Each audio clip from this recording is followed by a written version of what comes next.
Historia e tyre që dikur filloi si dashuri, përfundoi në një tragjedi të tmerrshme. Nëna shqiptare e 4 fëmijëve vritet nga ish i dashur i fiksuar në Kanada. Një ngjarje e tronditse ndodhi këtë javë në Brampton të Kanadas, ku një nën shqiptare, Savana Kulla, vetëm 29 vjeçare, u qellua për vdekje nga ish partneri i saj, Antoni Dishepër, 38 vjeç. Sipas familjarëve, Savana dhe Antoni kishin qenë në një lidhje disa vjeçare dhe kishin një vajzë 1 vjeçare së bashku. Savana kishte edhe 3 djem nga një lidhje e mëparshme, të cilët janë të moshave 4, 5 dhe 6 vjeçare. Thuhet se në fillim marrëdhënia e tyre dukej e mirë, por me kalimin e kohës, Antoni u bë i dhunshëm dhe posesiv. Nëna e Savanës, Karen, tha për media se vajza e saj kishte muaj që përpiqej të largohej prej tij. Ai ishte i fiksuar me të, e telefononte 60 herë në ditë, e përgjonte me kamera. Ai më thoshte, duhet të largohem prej tij, por ai nuk e pranonte fundin.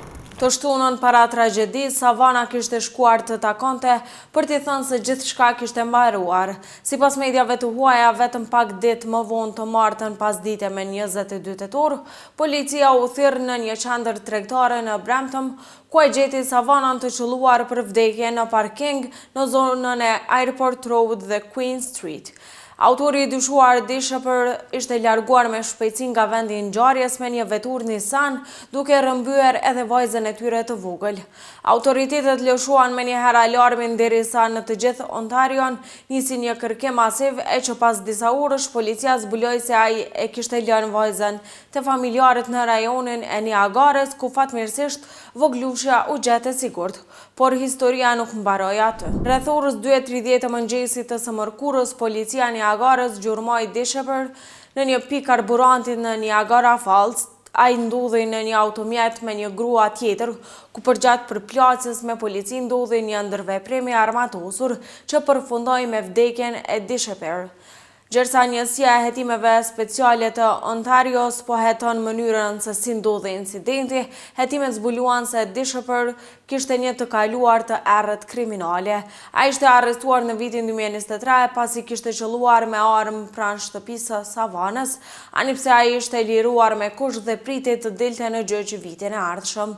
Dishepër ishte akuzuar për vepra të ndryshme penale e kriminale, si posedim të një arme zjarri të mbushur ose të kufizuar, dijeni të posedimit të paautorizuar të një arme zjarri, posedim të paautorizuar të një arme zjarri, qitje të pakujdesshme me armë zjarri dhe 2 akuza për posedim të një arme zjarri në kundërshtim me urdhërin e dhënë. Pikërisht kjo situatë ka ngritur pyetje serioze mbi sistemin e lirimit me kusht në Kanada, që sipas kryetarit të Bashkisë së Bramptonit, Patrick Brown, dështoi për të mbrojtur Savanën. Nëna e viktimës, Karen, ka mbetur të lënduar nga ky rast derisa u shpreh duke thënë: Ajo ishte një nënë e mrekullueshme, e dashur dhe e përkushtuar. I donte fëmijët më shumë se çdo gjë tjetër. Madje nëna e viktimës tha se ai ishte aq i dashuruar me të dhe kjo është ajo që më lë pa fjalë. Siç mendur në dashuri me të deri në atë pikë sa ishte i fiksuar. 3 djemët e Savanës tani janë në kujdesin e babait të tyre, ndërsa vajza e vogël është me të afërmit e saj.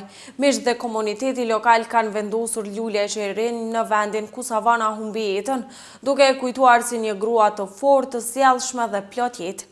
Ndërsa një mikesh e saj tha: Po vuan tepër një kohë shumë të gjatë, gjithmonë i dërgoja mesazhe duke u siguruar që ishte mirë. Madje një fushat GoFundMe është hapur nga shoqja e saj për të mbledhur fonde për 4 fëmijët e saj për arsim, terapi dhe një të ardhme më të sigurt.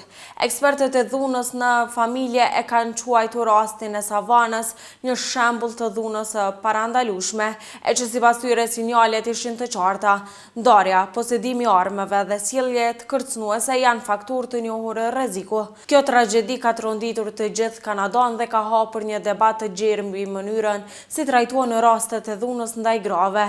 Një aktiviste lokale tha: Savana nuk duhej të kishte vdekur, ai kërkoi ndihmë, kërkoi mbrojtje, por sistemi e la vetëm. 4 fëmijët e saj kanë mbetur pa nënë, derisa familja e saj tha se do bëjnë çmos për të mbështetur fëmijët e saj. Ajo është viktima e 10 e vrasjes në një rajon të vetëm të Kanadas.